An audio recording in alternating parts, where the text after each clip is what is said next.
শাশুড়ি যে এত দরজাল আমাদের জানা ছিল না। আগের দিন ঝগড়াঝাটি লাগাইছে, মারছে আমার মেয়েরে, মাঝে মধ্যেই মারে, না খাওয়ায় রাখে এই শাশুড়ি। আমার মেয়েটারে এই 2.5 বছরও হয় নাই করছে, এই সে হুমড়ি খেয়ে পড়ছে। এই মেয়েরে নেওয়ার জন্য আমি মেয়েরে বিয়ে দিব না। আমার নাই অর্থ করি, আমার নাই কত সমস্যার ভিতরে আমার এই মেয়েটারে বিয়ে দেই। এই ছেলের সাথে এই ছেলে আমার এই মেয়ে ছাড়া বিয়ে করবে না।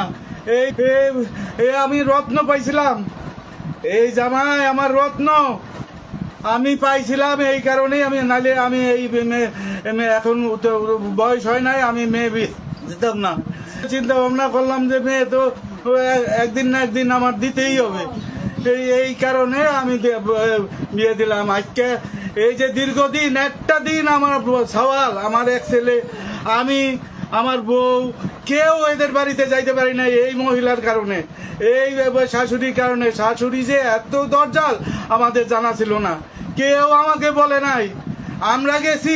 আমরা গেছি আশীর্বাদ করার জন্য, তারা 4 তলায়, নিচ তলায় বসে রয়েছে, সেই মা নিচে নামে না, আশীর্বাদ করবে না। তোরা এত দেরি করে আসলি কে? বউ পায়ে পাগল হয়ে গেছিস, হ্যান ত্যান। আর এই যে ঢাকা ছিল যে সময়, একটা দিন আমি, আমার বউ, আমি, আমার ছেলে পর্যন্ত যাইতে পারি নাই এই ইসের কারণে, এই মহিলার কারণে, এই শাশুড়ির কারণে।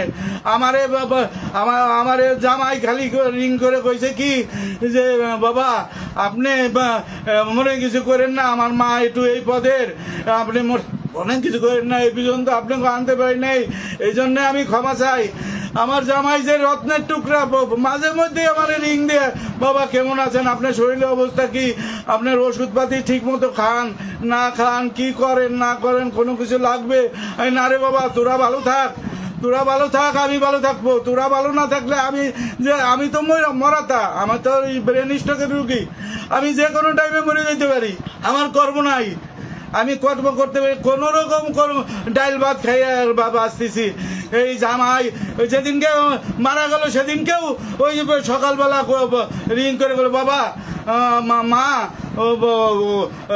মুনমুনি রে নিয়ে যান, ওই সুস্মিতারে নিয়ে যান, ও কিছুদিন আপনাকে ওই জায়গা থেকে আসুক। আমি অফিসে যাই, ওই অফিসে যাই এই ঘটনা ঘটাইছে। আগের দিন ঝগড়াঝাটি লাগাইছে, মারছে আমার মেয়েরে, মাঝে মধ্যেই মারে, না খাওয়ায় রাখে এই শাশুড়ি।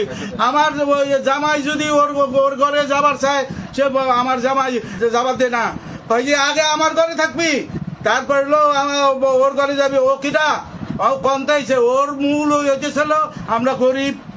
ওই শাশুড়ি 100 ভরি সোনা দিব, হ্যান দিব, ত্যান দিব, বাড়ি দিব, গাড়ি দিব, এই চিন্তা ভাবনা করে এই মহিলা মানে আমার মেয়ের উপরে অত্যাচার প্রতিনিয়ত। আমার মেয়ে সুইসাইড করবার যায়, আমার মেয়ে সুইসাইড করতে যায়, আমি মারে, আমারে মারিস না, তুই যদি কোনো কিছু হয়েছে আমি মরে যাবো, আমি থাকবো না, আমি মারা যাবো।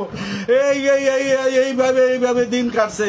এই লাস্টে ও আমার জামাই এইভাবে কয় যে বাবা আপনি কিছু করেন না, আপনি আমার মা এই পদের, এইভাবেই আমার মা করে। এই সুস্মির কোনো দোষ নাই। আগের দিন রাত্রে পাশাপাশি শুয়ে রয়েছে আমার মেয়ে আর জামাই। আগের দিন রাত্রে ওর মা আবার কার কাছে জন্য কইছে যে সুস্মি আমার জামাই রে করছে, টেমসি দিছে। তখন আমার মেয়ে কইল কি যে শোনো কি কইছে তোমার মা, এই যে শোনো। তারপর জামাই কইল কি না বাবা আমি এরকম করি নেই, আমি আমার সুস্মিতা আমার গায়ে তো হাতই দেয় না, ও যে আমারে কিভাবে রাখে। ওদের বাড়িতে একদিনের জন্য যাই না বিয়ে, এই যে 2.5 বছর ধরে বিয়ে হয়েছে, একটা দিন কেউ বলতে পারবে আমরা গেছি? কেউ বলতে পারবে না, আমাকে যাবার দেয় নাই।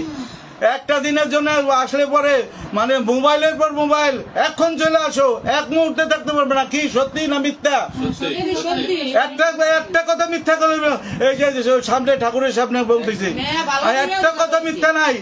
আমার ওই মহিলা মানে সর্বশান্ত করে দিছে। আমি শেষ হয়ে গেলাম।